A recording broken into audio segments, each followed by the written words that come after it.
way, if you didn't finish correcting them, their homework for tomorrow, due tomorrow, okay? Then, let me tell you the way the rest of this week is shaping up for you guys in here. Whoops. What are you doing?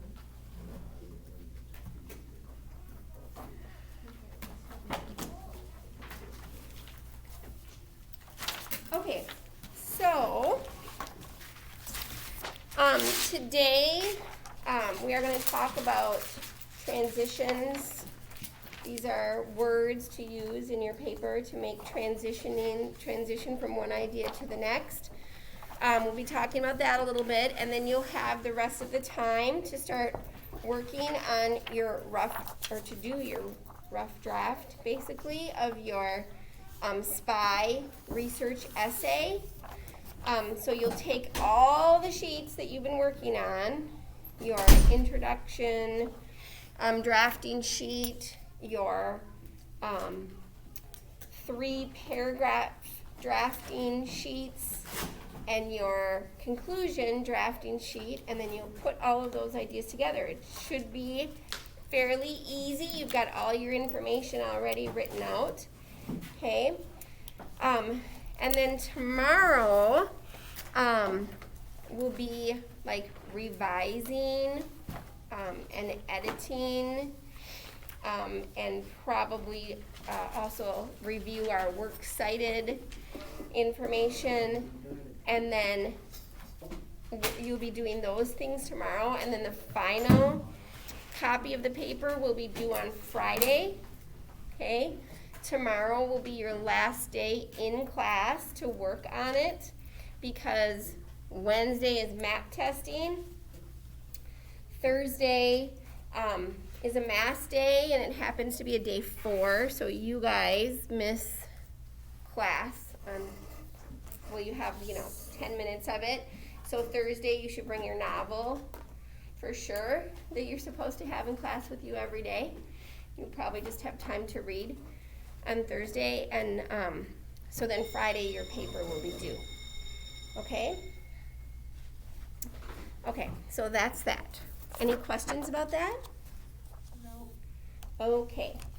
So take a look at this use transitions to introduce and connect ideas worksheet that I gave you. And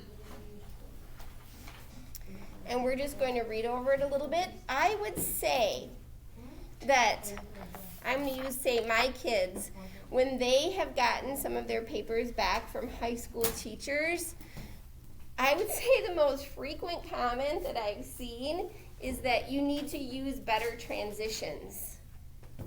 So, I don't know, this seems to be like an important thing that they're looking for, are transitions. So it's kind of like you're switching, when you're switching from one idea to the next, when you're introducing a new idea, you don't just simply write the idea, the next sentence, right? You need to make a transition. That means you need to kind of signal that you're changing ideas. Or you need to signal like the relationship between the idea you were just talking about and your new idea. Like, how do they relate to one another? Okay, and the way that you do that is by using transition words, transition phrases. And here are just, this sheet just gives you a lot of examples of transitions and when to use which ones. So, if you look at the top, it just says, use transitions to introduce and connect ideas. Transitions are needed to introduce ideas and connect ideas in writing. When you use a transition at the beginning of the sentence, you must follow the transition with a comma. So any of these words or phrases should be followed by a comma. Okay? Where do you think you will definitely probably see transitions? Beginning of a paragraph. Yeah, at the beginning of a paragraph, sometimes even at the very end of a paragraph. But usually, yes, definitely at the beginning of a paragraph. Okay? Sometimes in the middle, like if you when you are giving your different points for each subtopic, when you're giving your details about them, you might be adding information. So when you're adding information, here are a lot of different transitions, like also, in addition, for example. That's probably, when you're adding your detail, is another good place to use a transition. So just look at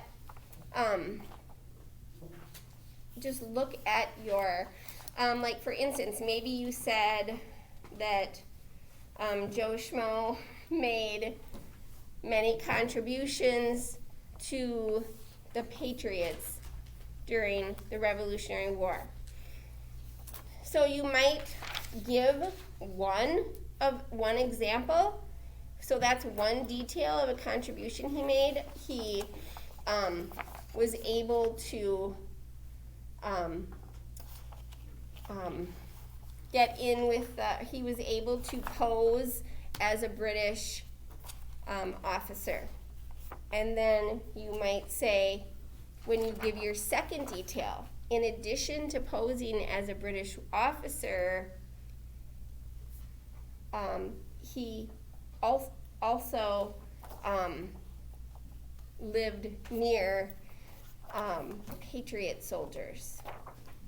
Okay, so the beginning of a paragraph, when you're introducing a new idea, or sometimes in the middle when you're adding another detail, maybe it's something that's different. Maybe you're contrasting.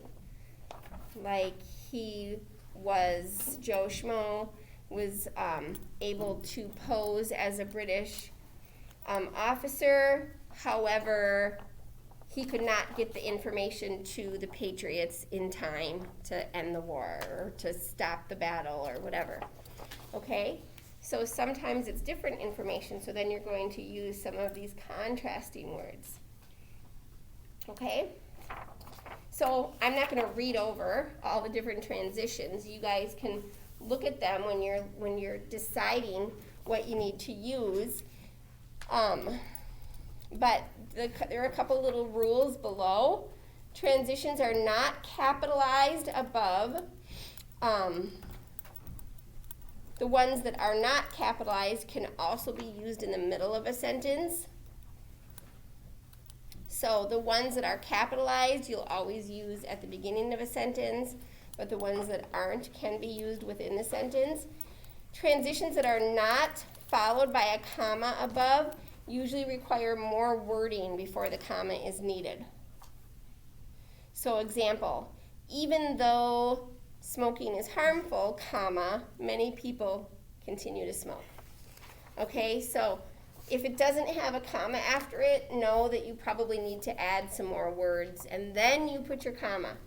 So transitions should always have a comma after them, but some of them require you to add a few more words before you add your comma. Okay? Any questions on transitions? Okay, so I did check